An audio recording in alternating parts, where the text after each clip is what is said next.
Teman-temanku Shalom, semoga teman-teman dalam keadaan yang baik, sehat, dan diberkati oleh Tuhan ya. Berikut ini kita akan menyaksikan sebuah kesaksian dari saudara kita, dan saya berharap teman-teman dapat memberikan komentar ataupun respons yang baik, yang membangun dan yang positif, karena video-video ini disajikan adalah supaya teman-teman boleh mendapatkan satu pencerahan. Karena itu saksikanlah video ini dari awal hingga akhir dan semoga mendapatkan pencerahan dan berkat ya.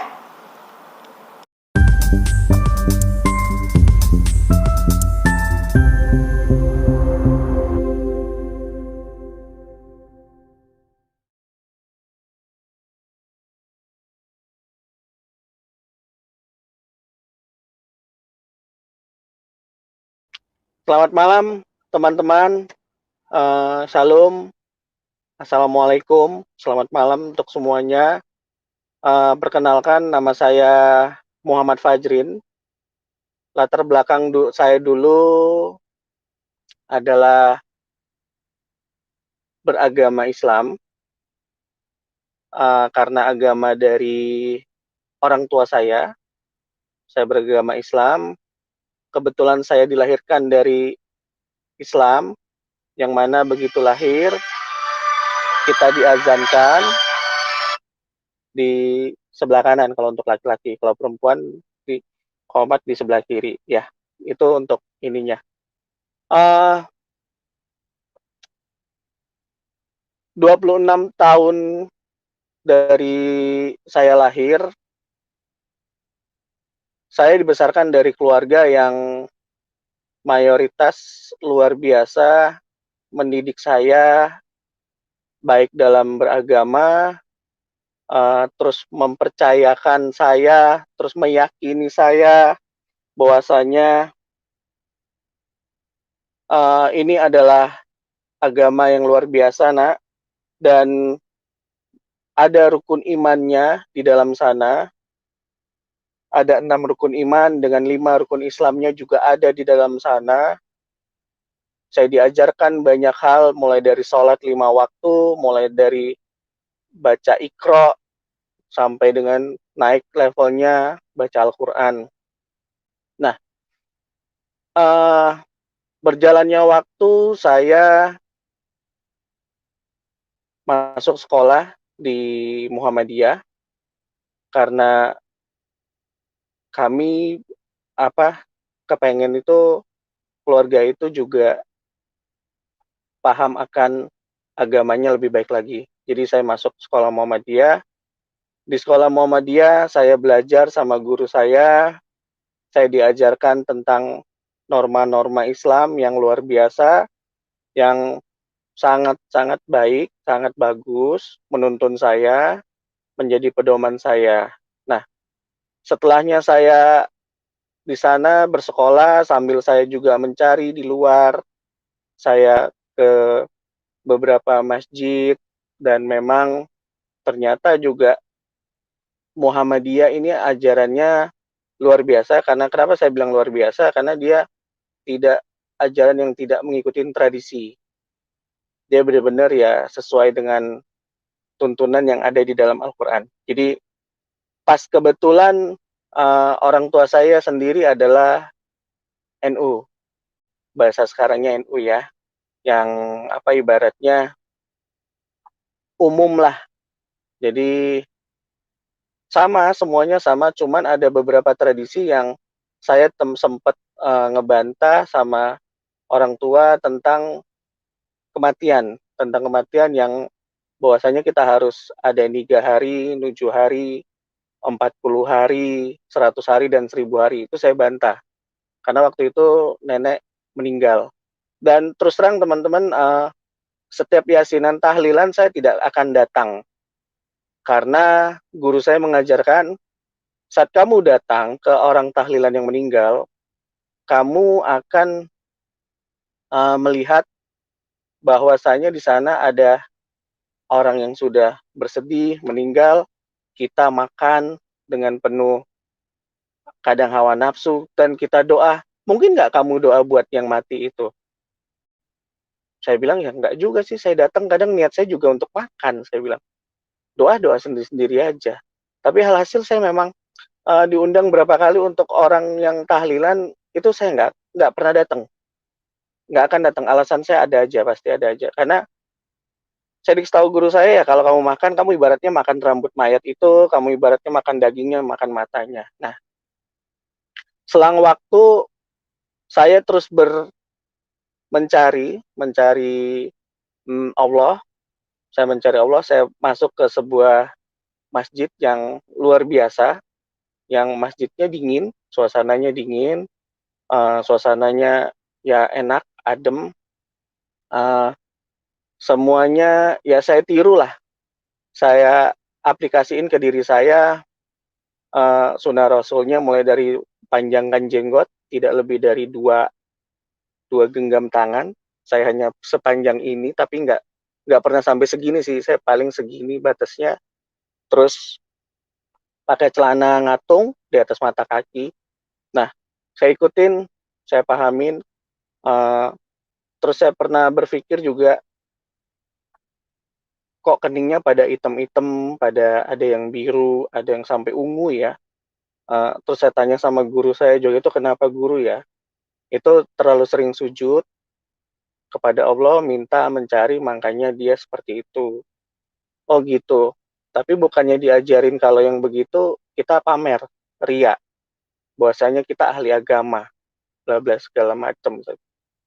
Ya balik lagi kata guru saya, sudah saya bilang. Nah, alhasil saya bekerja di dunia kosmetik, teman-teman, yang mana pergaulannya membuka pikiran saya lebih maju, membuka suasana pergaulan saya yang tadinya hanya uh, di ruang lingkup masjid, di ruang lingkup tetangga segala macam, akhirnya saya masuk ke dunia kosmetik dan saya pulang dengan rambut diwarnain waktu itu.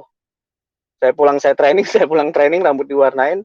Saya ketemu guru ngaji saya marah. "Kenapa rambut kamu diwarnain?" Itu kan nyalahin ininya, kodratnya. "Kodrat apa?" saya bilang. "Setahu saya yang tidak boleh itu kalau diitemin. Tapi kalau di luar dari warna hitam itu boleh." Tapi guru saya ngotot juga, saya bilang, "Ini saya cari nafkah di sini," saya bilang. "Saya mau cari nafkahnya di sini, guru." "Oh nggak bisa, kamu harus balikin lagi, nggak boleh diwarnain, bla bla segala macam." Ya, saya bilang, "Ya sudah deh," saya bilang. Nah, singkat cerita, saya bergumul pada diri saya, kenapa sih orang tua saya sangat pengen saya ini mengenal Islam lebih jauh. Nah, alhasil saya harus belajar, saya harus baca, tapi selama saya baca Al-Quran, saya tidak disajikan pengertiannya atau artinya yang saya baca. Jadi saya hanya baca secara huruf Arabnya, secara bahasa Arabnya, sampai dengan 33 juz. Saya khatam Quran, saya di setiap khatam Quran ada nasi tumpengnya. Ya, jadi saya bilang, wah ini luar biasa, saya bilang. Nah, lambat laun saya cari Allah itu siapa dan bagaimana, dan akhirnya di 2009 saya dipindahkan ke Medan. Nah, di Medan saya dibukain lagi, pergaulannya luar biasa, teman-teman. Saya dibukain lagi cara berbisnis, cara customer bagaimana, saya dibukain lagi. Nah, saya dikenalkan yang namanya alkohol juga di sana, dan saya terjebak sedikit makan babi di sana juga. Antara terjebak atau dikerjain tuh saya beda-beda tipis. Nah, karena saking luar biasanya diajak ke sini, saya udah enggak, dan saya bilang enggak lah, enggak, itu haram, itu enggak bisa, itu bukan ajaran saya, dan itu mohon maaf ya bagi umat Nasrani, saya bilang itu ajaran sesat. Yesus itu sesat. Pemahaman saya Yesus itu nggak betul lah. Itu kan hanya hanya manusia biasa. Dan Yesus kok bisa disalib. Dan Yesus kok cuman pakai kolor doang. Nggak sopan lah Tuhannya umat Kristen itu, umat Nasrani. Nah, di tahun 2009 sampai 2011 saya di Medan. Selesai itu saya dipindahkan lagi. Hampir daerah Sumatera. Kenapa saya bilang hampir? Karena Aceh saja yang nggak saya injek. Jadi mulai dari Medan, Pekanbaru, Palembang, Batam, terus Bangka Belitung, terus Bengkulu, Lampung, itu udah saya injek. Nah, di 2013 saya ditempatkan di 2013 akhir ya, mau ke 2014 saya ditempatkan di Palembang. Di saat itulah saya kenal yang namanya perempuan. Saya pengen pacaran saya bilang. Jadi pada saat saya pacaran, saya kenalan, saya tanya namanya, agamanya. Dia bilang Katolik. Oke. Peluang nih buat saya. Karena pikiran saya kalau saya berhasil mengislamkan dia, saya dapat surganya Allah.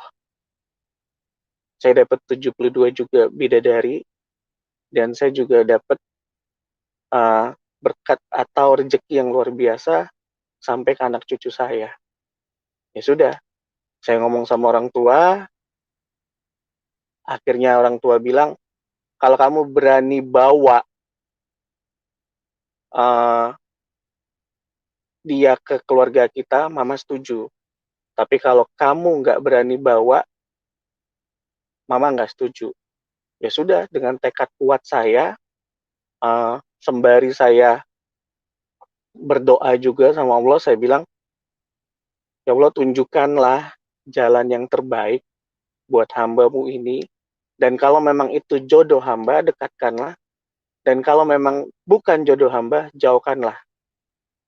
Jadi saya sudah coba sholat tahajud, sholat istikharah.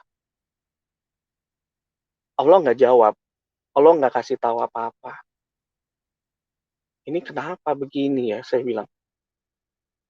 Ya sudah deh, kalau memang begitu. Nah, selama dalam perjalanan juga, saya bawa dia ngelihat saya sholat.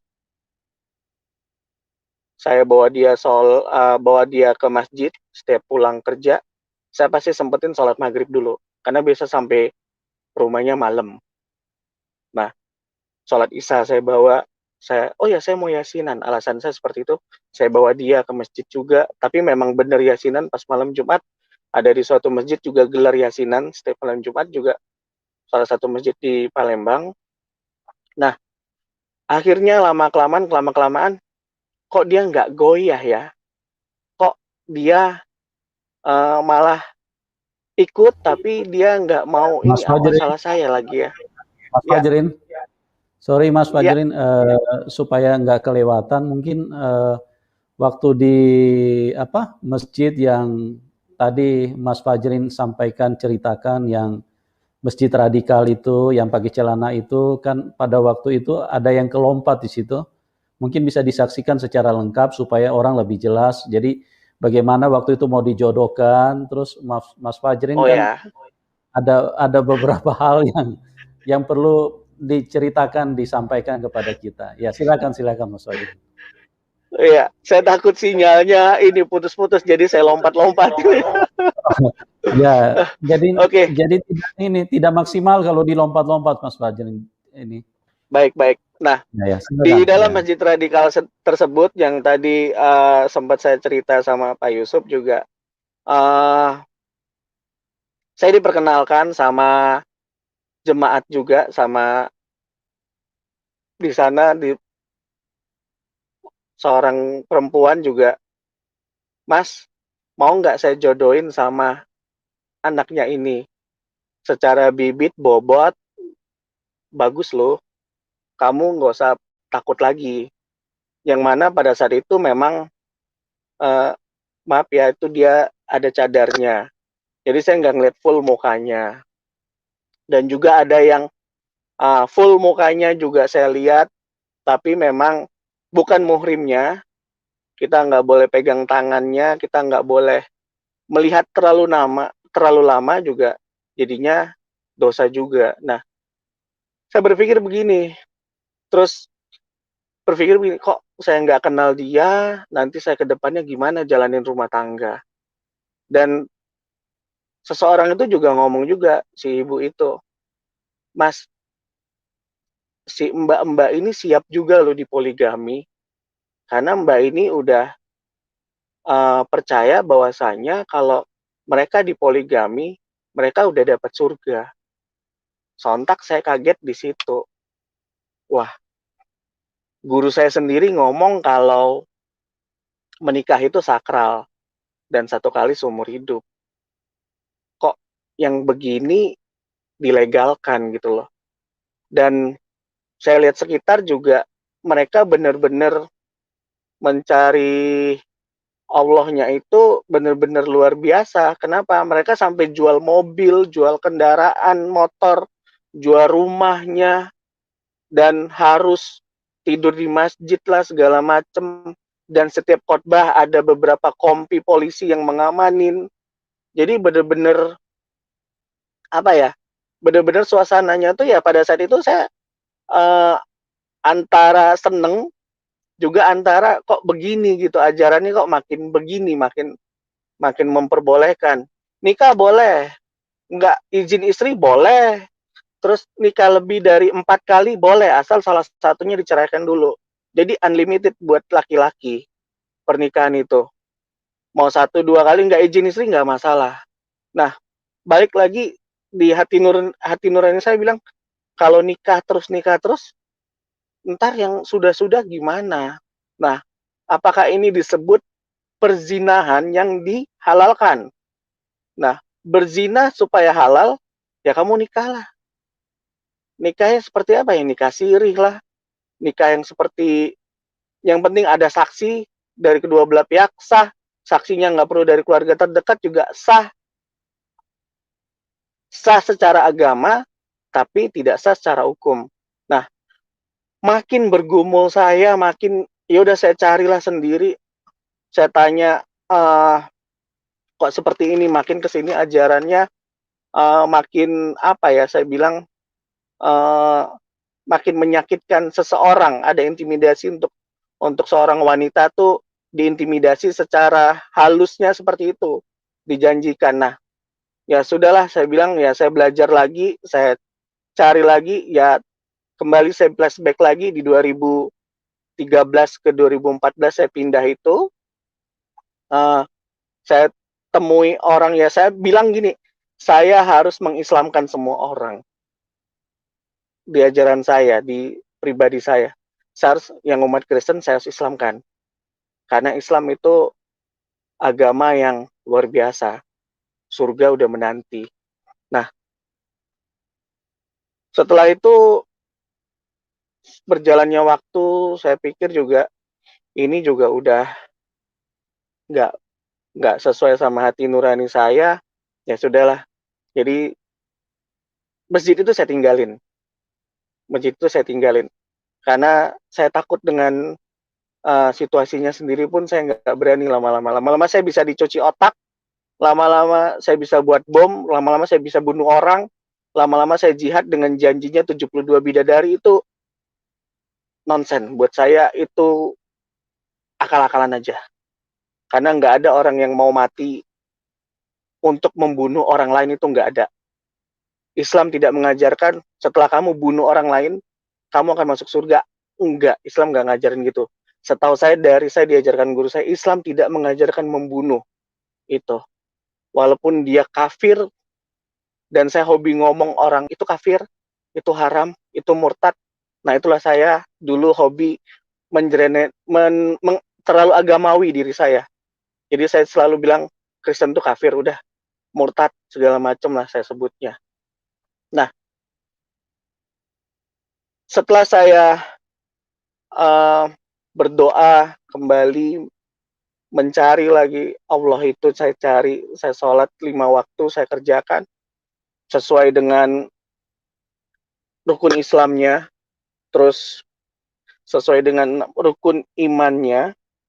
Saya percaya sama Allah, saya percaya sama kitab sucinya, saya percaya sama malaikat, saya percaya sama hari kiamat, itu saya percaya sekali, saya percaya karena itu adalah 6 rukun imannya, saya percaya. Nah, di 2013 setelah saya pindah akhirnya 2013 ke 2014 saya ketemu tadi perempuan ya teman-teman ya, perempuan yang beragama Nasrani atau Katolik ya, dan dia bicara seperti dia nggak pernah bilang agama dia baik, nggak pernah bilang. Dia nggak pernah bilang ke saya Yesus saya baik, nggak pernah bilang. Tapi saya yang ngotot untuk kejar dia, supaya masuk, tarik ke saya. Saya harus Islamkan dia segera. Nah, singkat cerita, saya didatangin mimpi, atau bermimpi lebih tepatnya ya teman-temannya. Saya nggak tahu itu siapa, karena dia pakai berjubah putih, mukanya disinari. Saya pikir itu nabi saya, junjungan saya. Nabi saya datang. Nabi saya, wah, saya didatengin nabi, saya didatengin orang suci, luar biasa nih saya didatengin. Tapi saat itu dia ngomongnya, datang di mimpi saya itu dia ngomongnya, akulah jalan dan kebenaran dan hidup. Tidak ada seorang pun yang datang kepada Bapa kalau tidak melalui aku. Aduh, saya bilang, ini siapa? Karena di Al-Quran nggak ada bicara seperti itu. Di Al-Quran nggak ada bicara seperti itu, dan guru saya juga nggak pernah bilang seperti itu. Saya cuekin mimpi itu, saya anggap itu hanya mimpi.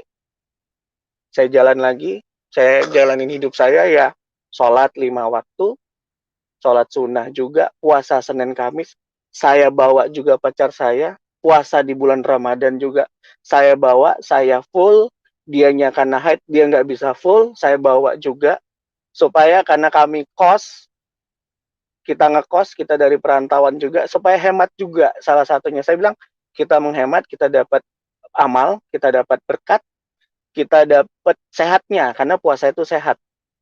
Ya udah dia ikutin semuanya. Dan saya yakin dia akan ikut saya. Nah, beberapa bulan kemudian, mimpi itu datang lagi teman-teman. Datang lagi sosoknya, datang lagi. Sosoknya datang lagi luar biasa. Sosoknya datang lagi yang berjubah putih tersebut dengan muka yang bersinar, kata-katanya tetap sama. Akulah jalan dan kebenaran dan hidup. Tidak ada seorang pun yang datang kepada Bapa kalau tidak melalui aku. Saya makin takut, saya kaget lagi. Saya bilang, ini siapa sebenarnya? Apakah ini setan, apakah ini jin? Karena saya pernah melihat jin atau melihat setan, itu bentuknya nggak kayak gini. Bentuknya kayak leak, gigi atas bawah panjang, kiri mukanya sebelah hitam, sebelah merah, rambutnya panjang, duduk di atas meja belajar saya. Dan itu saya usir, dia nggak mau pergi-pergi. Jadi akhirnya saya bilang, ini siapa sih sebenarnya? Saya cerita sama mama, akhirnya saya cerita sama mama, saya cerita sama mama, saya bilang, Mah, saya mimpi didatangin jubah putih, ngomongnya begini, saya bilang, akulah jalan kebenaran. Wah, itu setan, nak. Itu jin, nak. Kamu diguna-guna ini. Makanya, mama udah bilang, jangan pacaran sama yang di luar Islam. Kamu udah masuk ininya. Kamu udah kena, nak. Udah, kamu udah kemakan. Kalau bahasa kemakan tuh berarti kayak udah kena apa ya? Kayak udah kena guna-guna lah, kayak udah kena pelet. Nah, kayak udah kena pelet. Kamu udah kena pelet. Nah, kamu diruqyah deh. Kamu diruqyah, kamu pulang ruqyah. Jadi saya pulang, saya minta diruqyah 1, 2, 3, 4, 5, 6 kali saya ruqyah. Saya marah. Ke-6 kalinya selesai saya marah. Mah, kalau diruqyah seperti ini, saya juga bisa. Kenapa saya bilang saya juga bisa? Ini ruqyah atau apa ya? Ruqyah atau money laundry, bayaran. Saya bilang cari duit, cari untung. Kita ini lagi susah loh. Kita lagi susah, lagi minta pertolongan, kita lagi cari tahu apa yang ada dalam diri kita. Kalau kita nggak muntah, kita dimintain 150.000 mah. Kalau kita muntah, kita diminta 250.000. Nah, mau bayangin, 6 kali udah keluar duit berapa? Saya bilang. Akhirnya saya bilang, ya sudah mah.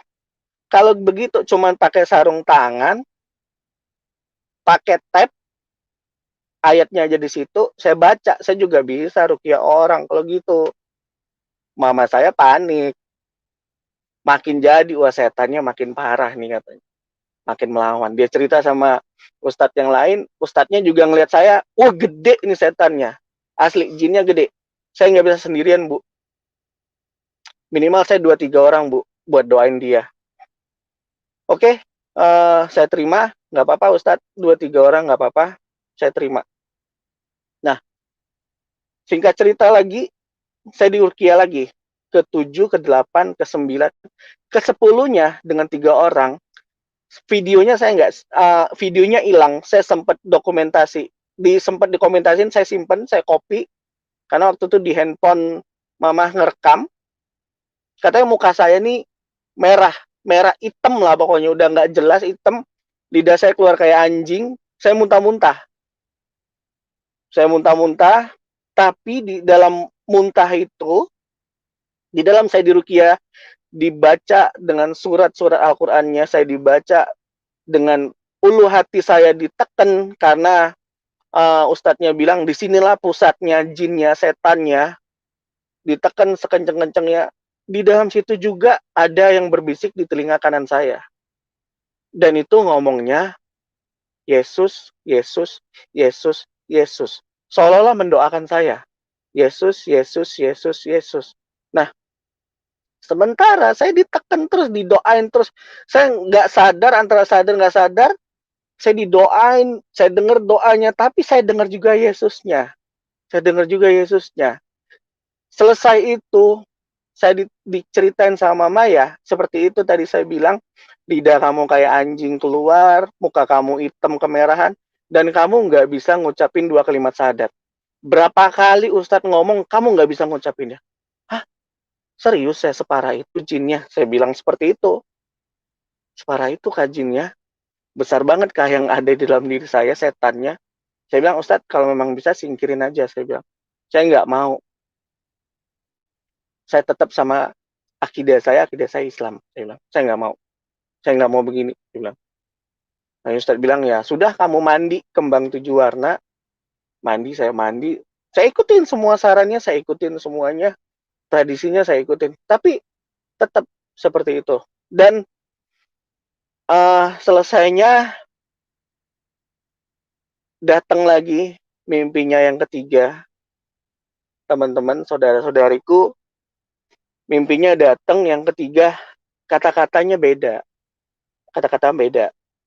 Semua yang letih, lesu, dan berbeban berat, aku akan memberi kelegaan kepadamu. Atau ada sering bilang, datanglah padaku. Jadi, oh Tuhan, apa ini lagi ya Allah? Saya bilang, kenapa lagi ini? Kok datang lagi dia ngomongnya begitu? Apa karena saya habis diruqyah, dia tahu saya beban saya berat, dan dia pengen saya ringankan, dan itu saya nggak tahu itu siapa.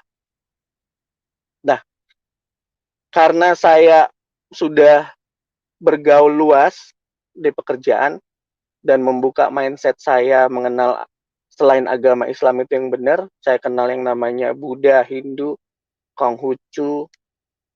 Saya tanya ke mereka, Kristen juga saya kenal. Saya tanya ke mereka, saya dimimpiin, saya boleh dong tempat sembayangnya kamu, tempat kamu berdoa. Saya waktu itu dibawa ke Dewi Kuang In, saya liatin, saya perhatiin, putihnya sama, bajunya sama, tapi kayaknya bukan ini dah, bukan ini. Saya doa kok di depan Dewi Kuang In, saya doa, tapi kok nggak enak. Ah, bukan ini, saya bilang. Saya bukan ini kayaknya bukan ini. Ya sudah, akhirnya saya cerita sama Ustadz juga, Ustadz, ini gimana kondisi saya? Saya posisinya sudah di tengah-tengah. Ini gimana? Ya udah kamu sholat lagi, kamu perdalam lagi ilmu kamu baca-baca lagi. Oh ya sudah, saya baca-baca lagi deh Ustadz. Saya baca Al-Quran sama saya akan cari artinya Ustadz, saya bilang. Nah, dalam perjalanan itu, saya ngantar pacar saya ke gereja. Dan perjalanan kami pacaran, ngantar pacar saya ke gereja. Di gereja itu setelah saya 5 kali nganter dia, biasanya saya parkir dan saya nggak ngeh itu ada tulisan yang datanglah padaku atau marilah semua yang letih lesu. Tulisannya ada di tempat biasa saya parkir di atasnya, dan itu baru saya lihat, baru saya baca, sampai saya bilang, oh ya Tuhan, oh ya Allah, ini berarti Tuhannya orang Kristen yang datang ke mimpi saya. Wah, parah, saya bilang. Kok saya bisa begini ya, saya bilang. Ya udah, saya doa lagi, saya puasa. Saya bilang ke pacar saya, minggu depan saya ngantar kamu masuk ke dalam. Karena selama ini saya cuman ngantar pulang jemput, dan nungguin kamu. Saya nggak masuk. Saya pengen masuk ke dalam ya, ke dalam gerejanya kamu. Setelah saya masuk, saya disuruh duduk paling belakang sama pacar saya. Karena pacar saya tahu, saya gila agama. Semua orang dibilang kafir, semua orang. Sampai dia tuh nggak makan babi saya buat. Karena dia doyan babi, sampai saya buat dia nggak makan babi. Karena haram, menurut saya haram. Ajaran saya bilang haram. Udah selesai, saya duduk diam di dalam gereja paling pojok, paling belakang, dekat pintu keluar. Ngantuk, memang ngantuk dengerin khotbahnya, tapi saya paksain. Kok di sini saya lebih adem ya? Saya dapat kayak ada sukacita, damai, ketenangan, lebih enak lah pokoknya di sini. Kayaknya saya ngedapetin semuanya sinergi ya di dalam diri saya. Ya sudahlah, saya bilang, besok saya datang lagi lah minggu depan. Nah, teman-teman tahu di dalam pergumulan itu, kembali saya nanya ke pacar saya cerita, akhirnya dia bilang, weh, kok bisa? Coba temui Romo. Kebetulan dia memang Katolik ya teman-teman. Saya temuin Romo, saya tanya sama Romo, Romonya kaget dengar cerita saya. Wah, kamu udah kepilih mas, kamu udah dipilih dia mas. Dia itu siapa mo? Yesus. Yesus itu siapa mo? Tuhan. Nah, bukannya itu dia Nabi Isa mo? Enggak, itu Tuhan. Tuhan yang menyerupai manusia, yang turun ke bumi, yang bukan turun, yang dilahirkan katanya. Ah, yang bener saya bilang. Enggak lah mo, enggak mungkin mo. Ya udah, kalau mas mau pergi silakan, enggak apa-apa. Tapi kalau mas didatengin lagi, mas jangan kabur katanya. Ah, enggak lah, enggak mungkin didatengin. Saya cerita sama Ustadz. Setelah saya habis sholat zuhur, saya ketemu Ustadz yang imamin saya. Saya tanya Ustadznya, oh ya itu setan mas, itu jin. Kamu nggak bisa seperti itu katanya. Kamu harus rajin sholat segala macam. Nah, teman-teman, yang saya bilang ya, Ya sudahlah, saya bilang, saya akan cari. Akhirnya saya tanya lagi ke pendeta, saya cari pendeta, ternyata pendeta bilang, ya itu Tuhan. Udah nggak bisa lari kamu. Bukan kamu yang milih aku, tapi aku yang memilih kamu. Itu kata Tuhan di firman-Nya. Wah, kacau ini, saya bilang. Ya sudah, akhirnya yang dulunya saya ngekos di Medan, dapat keringanan bayar kos, dapat makan gratis bayar kos, karena saya sering jadi imam di kos-kosan tersebut. Terus saya sering nganterin ibu kos untuk ke kebunnya segala macem. Saya jadi supirnya, saya dapat keringanan semuanya. Kok saya jadi begini ya? Saya bilang. Ya udah, saya baca, saya cari deh arti jadi Al-Quran. Saya bilang, ini nggak bisa, saya bilang, karena apa ya, di luar dari ini saya, keyakinan saya, teman-teman. Jadi berjalannya waktu, bergumulnya saya, akhirnya saya nemuin di Al-Quran tersebut, di surat Az-Zuruk, teman-teman. Kalau teman-teman bisa Az-Zuruk 43 ayat 61, yang mana di sana, wa innahu la ilmu lisaati falatam tarunna biha wattabi'un ha siratum mustaqim. Dan sungguh dia itu Isa ya, benar-benar menjadi pertanda akan datangnya hari kiamat. Karena itu janganlah kamu ragu-ragu tentang kiamat itu, dan ikutilah aku, inilah jalan yang lurus. Kitab suci saya, yang saya yakinin, yang saya baca, yang saya khatam, kalau bulan puasa tuh bisa khatam 2 kali, tapi saya nggak tahu artinya, dan mulai setelah mimpi itu datang, saya mulai cari, dan saya cari artinya, kitab suci saya kok bicaranya seperti ini, saya bilang. Dan memang di rukun iman juga percaya sama kiamat. Kok ada di sini ya, saya bilang. Kok Isa yang menjadi kiamat, yang mengetahui hari kiamat, sementara Tuhan itu hanya Allah yang tahu itu hari kiamat, hanya Allah. Tapi kenapa Isa yang tahu? Itu saya tanya. Jadi saya bilang, ya sudah, saya cari lagi, saya cari beberapa referensi lagi, saya baca, dan akhirnya teman-teman, saya ketemu di Yohanes, saya baca Alkitab, saya coba korelasi, dan itu adalah pertama kali Tuhan Yesus datang ke mimpi saya. Dan itulah korelasinya. Dan Tuhan Yesus adalah jalan kebenaran buat hidup saya. Itu yang buat saya lebih yakin lagi. Nah, saya baca lagi di surat Maryam 19 ayat 34. Za'alika isabnu Maryam qaula haqqi hadzi fihi yam tarun. Itulah Isa putra Maryam yang mengatakan perkataan yang benar, yang mereka ragukan kebenarannya, termasuk saya meragukannya sebelumnya.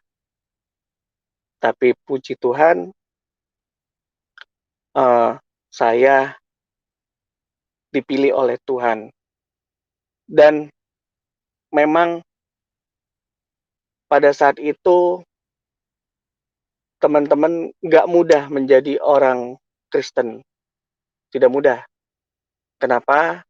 Saya minta diajarkan mengenal Kristen, itu saya belajar kurang lebih 1 tahun.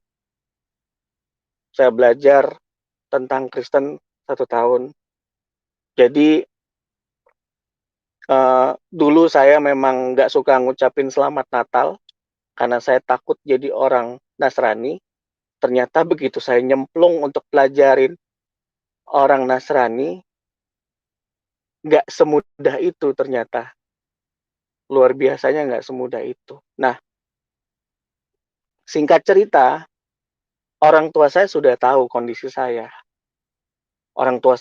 Begitu orang tua saya tahu saya ke gereja, karena saya ngangkat telepon, lagi nyanyi, ada yang nyanyi. Waktu itu saya ke toilet, di toilet nyanyi. Suara apa itu, Bang? Suara ini aja, orang nyanyi aja. Kamu di mana? Nggak ada, aku di tempat orang nyanyi aja, mah. Oh ya, ada, ya udah. Saya masuk, nelpon lagi, saya angkat lagi. Haleluya.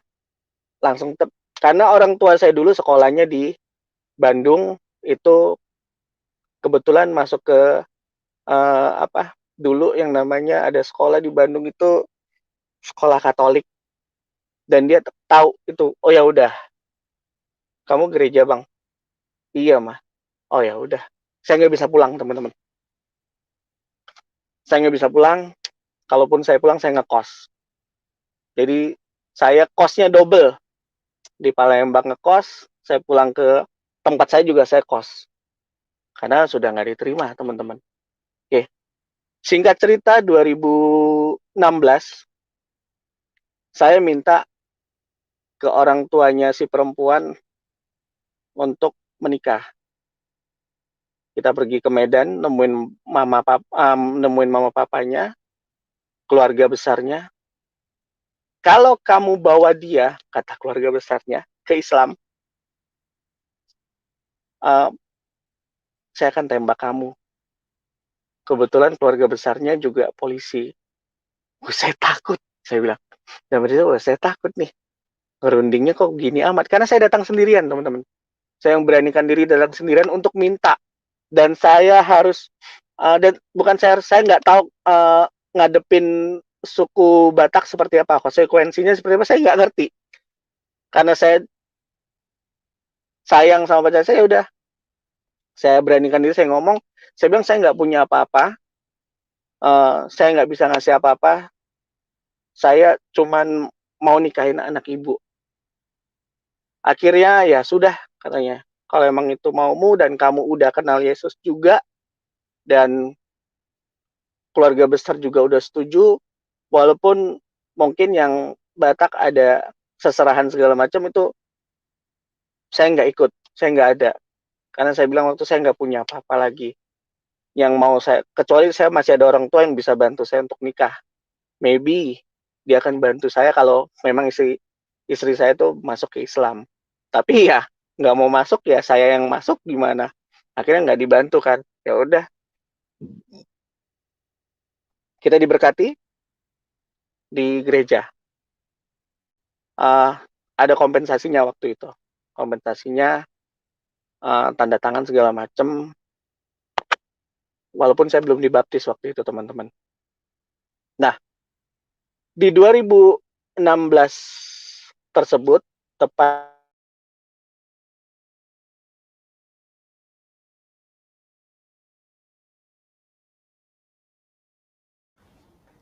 Halo,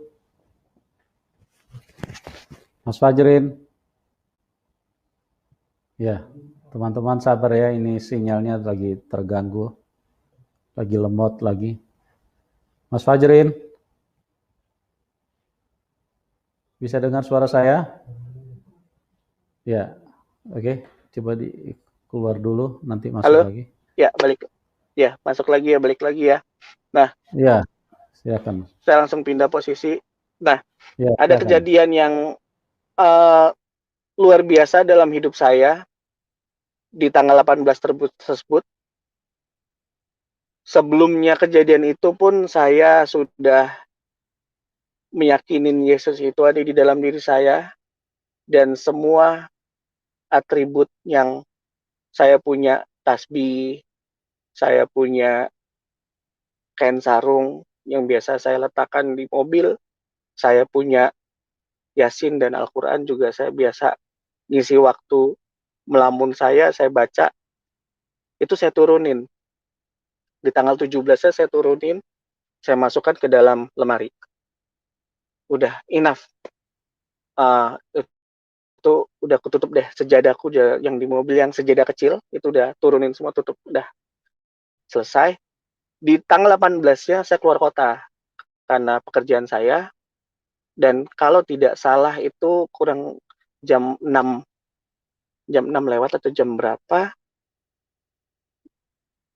tabrakan dimulai. Tabrakan itu terjadi di luar keinginan saya, dan itu benar-benar buat saya dapat mukjizatnya yang luar biasa dari Tuhan.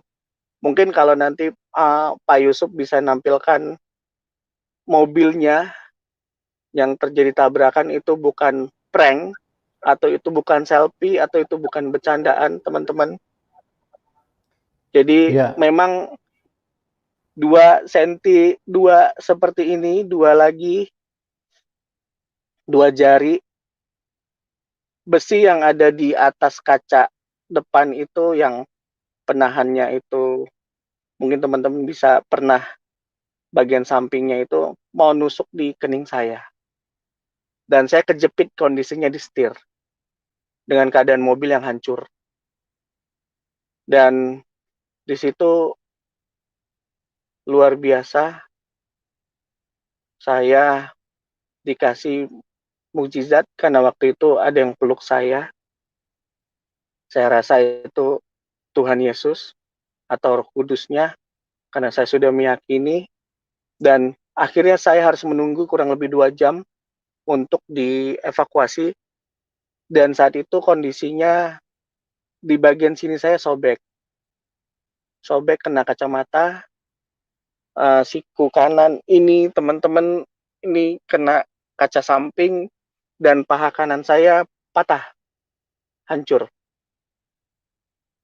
Nah, saya di situ ditolong warga sekitar nanya, Pak bangun Pak, bangun Pak, bangun. Karena pada saat itu kalau saya tertidur, karena saya ngerasain capek banget, ngantuk banget, kalau saya sampai tertidur habis kecelakaan itu, saya mati, teman-teman, saya lewat. Karena memang dari sekian banyak kecelakaan cuman saya yang selamat. Memang di situ terkenal kejadiannya sering kecelakaan, tapi saya yang selamat, puji Tuhannya saya yang selamat. Di situ saya dievakuasi sama warga sekitar kurang lebih 2 jam sambil disadar-sadarkan supaya saya nggak tertidur karena darahnya udah ngocor banyak. Nah, 2 jam lebih, hampir 2 jam lebih saya dievakuasi. Saya dibawa ambulan, perjalanannya 1 jam lebih ke Rumah Sakit Siloam Jambi. Di situ saya dioperasi kurang lebih 5 jam. Nah, dalam kondisi itu saya telepon saya punya istri, saya bilang, kamu tenang, saya panggilnya kakak, kamu tenang kak, saya kecelakaan. Wah, dia panik, dia udah langsung ke Jambi, dia kelarkan kerjaannya, katanya nggak tahu kelar atau enggak kerjaannya, jam 1-an baru bisa jalan. Ya udah, saya bilang. Pas saya kebangun, yang saya lihat pacar saya atau istri saya, yang saya lihat udah istri saya. Wah, saya bilang luar biasa, saya bilang. Setelah itu saya dirawat di rumah sakit. Besoknya orang tua saya datang. Orang tua saya datang, papa saya nunggu di luar, nggak mau masuk. Nggak mau masuk, teman-teman. Hanya mama saya yang masuk. Mama saya masuk, mama saya duduk, mama saya bilang, kafir.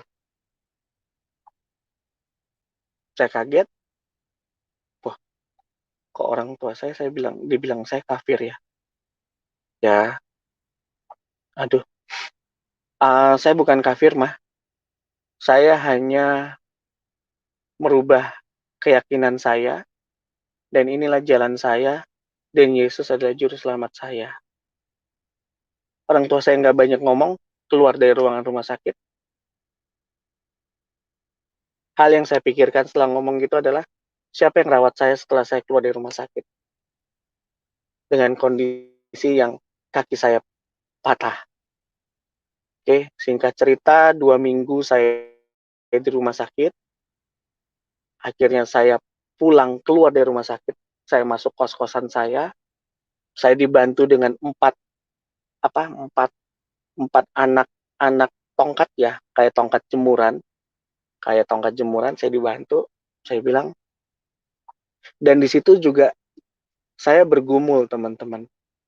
Saya bilang ke istri saya bilang, "Kamu bisa cari yang lain loh. Kamu bisa temui laki-laki yang lebih baik dari saya. Kemungkinan saya akan cacat, karena saya nggak tahu saya bisa sembuh atau enggak dengan kondisi begini." Saya bilang. Terus saya bilang juga, ikut Tuhan Yesus kamu itu berat. Dia patahkan kaki saya. Orang tua saya benci saya. Berat. Dia hanya bilang, sabar, pasti ada hari baik yang menanti kamu, katanya. Dan dia satu-satunya yang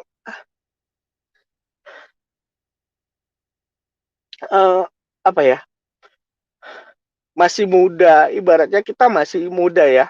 Di umur-umur 3, dia 29, yang mau merawat, yang mau mandiin saya, yang mau nyebokin saya, buang hajat saya, segala macem. Dan Tuhan itu kok ngasihnya baik banget gitu loh. Dan dia nggak niat untuk ninggalin saya. Dia nggak ada niat. Sampai akhirnya Tuhan kirimkan banyak orang nolong saya, termasuk customer saya bilang kalau kurang biaya ngomong, Cece akan bantu. Termasuk juga tim saya juga bantu saya, sahabat saya yang di Jambi juga bantu saya.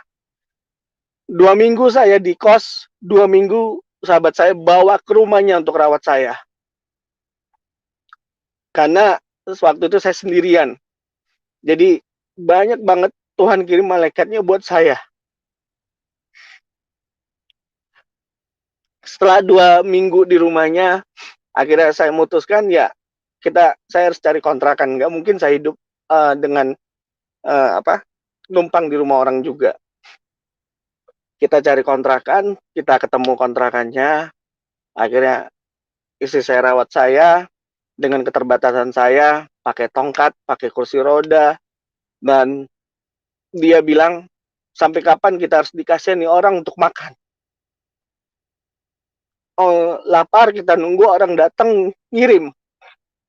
Terus waktu itu nggak ada Gojek ya teman-teman, belum ada Gojek. Kamu harus minta tolong timmu, minta tolong temanmu kirimin makanan, sementara kita udah lapar, tapi terkadang temanmu, timmu nggak bisa secepat yang kita inginkan. Alhasil di situ saya diterapi juga sama dokter. Saya bilang saya pengen cepet jalan deh, dokter, saya bilang. 3 bulan saya pakai tongkat 2, 6 bulan saya pakai tongkat 1, 9 bulan saya lepas tongkat.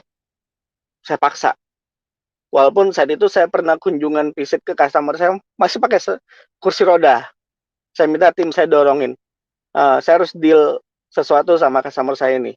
Tolong bantu saya pakai kursi rodanya dorong ke customer, temuin. Nah,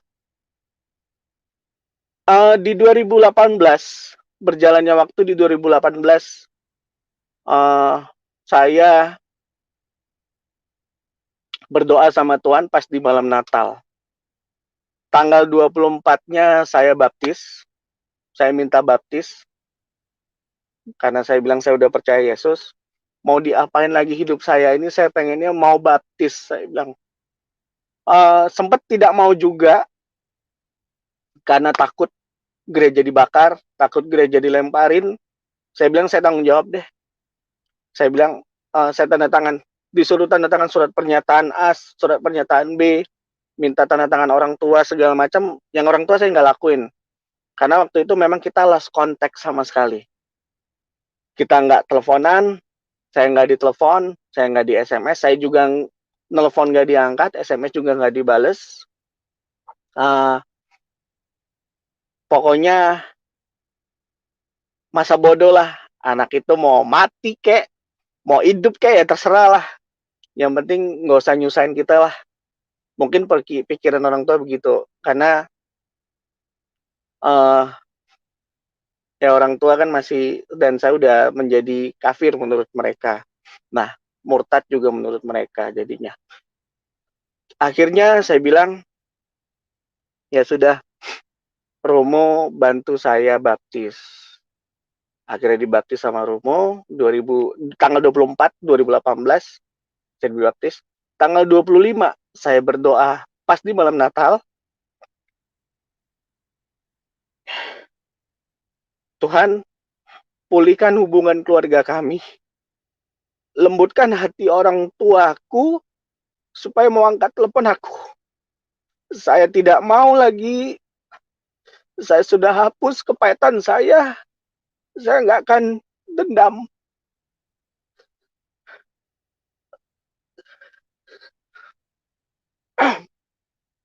Saya doa dan Tuhan jawab. Ajaibnya Tuhan jawab. Saya minta doanya, lembutkan, lulukan hati ibu saya, mama saya. Di malam ketiga, saya mau makan bareng. Di malam ketiga Natal. Akhirnya saya telepon, saya beranikan telepon.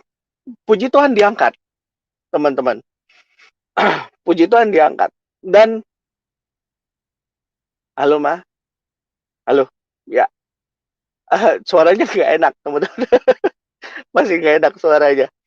Mah, boleh nggak malam ini makan? Saya jemput deh. Oh ya, bilang dulu sama papa kamu ya. Oh ya, ya udah jemput, papa kamu setuju. Haleluya, saya bilang. Tuhan, bantu saya untuk bertemu, untuk kuatkan hati saya, dan hilangkan kepahitan dalam hati saya. Walaupun waktu itu saya nggak dirawat oleh orang tua saya, termasuk kakak-kakak saya nggak ada yang berani deket. Nggak ada yang berani untuk rawat saya, nggak ada. Padahal mereka sudah punya rumah masing-masing, tapi nggak ada yang mau ngerawat saya. Ya sudah, saya bilang, puji Tuhan, alhamdulillah di akhirnya saya jemput orang tua saya, kita makan di Solaria. Di Solaria saya ngomong, istri saya juga ngomong, minta maaf. Orang tua nangis, kita juga nangis, dimaafin. Selesai itu ya biasa, tapi tetap 2 tahun terakhir, 2018, 2019, mereka bicaranya, mama, terutama mama bicaranya, kembalilah dek, kembalilah. Karena kalau kamu nggak kembali, pada saat mama papa meninggal, mama sama papa akan masuk neraka. Mama sama papa tuh di tengah-tengah, nggak mau kemana, tapi ujungnya tetap neraka. Saya cuma jelasin begini, guru saya ngajarin, dosa itu tidak bisa dipindahkan atau dibebankan ke orang lain. Contoh, saya dulu pernah masih akhir balik yang katanya dari kamu orok sampai sebelum kamu sunat, ini yang katanya ya, dosamu mama yang tanggung sama papa. Tapi setelah kamu sunat, itu dosamu kamu tanggung sendiri. Nah, jadi iseng nih. Saya bilang, berarti bisa dong, saya bilang. Dalam hati saya ya, saya main-main sama teman. Udah lu ambil dah. Lu colong tuh mangga, ntar dosa lu gue yang tanggung. Nah, kira-kira saya bisa nggak begitu, saya bilang. Terus mama cuman bilang ya, balik aja lah kamu ke Islam lah. Udahlah dek. Islam tuh udah baik dek. Kan dari lahir kamu udah dibesarkan secara Islam. Ya saya bilang, ma, ini udah jalanku. Dan aku udah nggak bisa balik lagi ke sana. Walaupun aku mati nanti, aku pun tetap matinya dalam Kristus. Teman-teman tahu nggak yang terjadi apa ya? Mama cuman balik badan, ya udah nggak mau ngomong lagi. Akhirnya sempet nggak teleponan, cuman telepon lagi, nggak telepon lagi. Dan di 2019 akhir mau ke 2020 baru itu nggak ada cerita tentang saya disuruh balik lagi ke Islam. Karena apapun yang saya kerjakan, saya pasti dapat berkat dari Tuhan juga. Apapun yang saya usahakan. Jadi saya bilang, saya dipulihkan, mama sudah pulih, hubungan keluarga kami sudah baik. Saya datang ke rumah juga udah diterima, udah boleh tidur di rumah. Apa yang dulu pernah hilang juga sudah kembali. Tuhan balikkan lagi ke diri saya, Tuhan cukupkan lagi. Walaupun kami harus menjalaninya dengan penuh sukacita juga, dan banyak pertolongan tangan Tuhan yang Tuhan kirim melalui orang-orang di sekitar saya, customer saya, semuanya nolongin saya semua. Jadi sekian untuk kesaksian saya malam ini, teman-teman sekalian. Maaf kalau sinyalnya kurang baik, ada yang terputus-putus, dan satu kali lagi jangan percaya apa kata orang, apa kata si A, apa kata si B, tapi carilah sendiri jalanmu, keyakinanmu, carilah. Dan carilah yang benar-benar yang bisa menuntunmu ke surga. Dan satu-satunya yang berbicara dalam kitab suci, akulah jalan kebenaran, itu hanya Yesus. Satu-satunya kitab suci yang bicara seperti itu. Dan di Al-Quran pun bicaranya juga seperti itu. Di surat Maryam pun kalau teman-teman baca juga artinya juga Allah meniupkan roh ke rahimnya Maryam, dan Maryam pun harus mengandung tanpa suami, tanpa disetubuhi suami, tanpa ditidurin, dia bisa hamil. Sementara Maryam orang suci, orang yang tidak berdosa di zaman dulu, dan dia harus dibunuh karena mengandung Kristus Tuhan kita yaitu Yesus. Dia harus lari pindah ke sana kemari. Itulah perjuangan seorang ibu yang dititipkan oleh Allah, dititipkan roh ke rahimnya si Maryam. Nah, jadi buat teman-teman, semoga menjadi berkat kesaksian saya. Semoga saya tidak membuat teman-teman merasa menunggu karena sinyalnya jelek ya teman-teman. Saya mohon maaf jika ada salah kata dari saya mohon maaf. Puji Tuhan, kita sudah mendengarkan kesaksian dari saudara kita. Satu hal yang kita harus sadari bahwa dalam hidup ini tidak ada sesuatu yang kebetulan. Semua ada makna dan ada maksud Tuhan. Sebab firman Tuhan berkata, Allah turut bekerja dalam segala sesuatu untuk mendatangkan kebaikan. Karena itu teman-teman, jika ada sesuatu yang terjadi dalam hidup kita, marilah kita menanyakannya, membicarakannya kepada Tuhan, agar sungguh kita mendapatkan arahan dan tuntunan daripada Tuhan untuk kita bisa mengerti apa sebenarnya maksud dari setiap persoalan kejadian yang kita alami, agar kita tidak salah di dalam menempuh jalan yang harus kita tempuh. Kiranya Tuhan memberkati.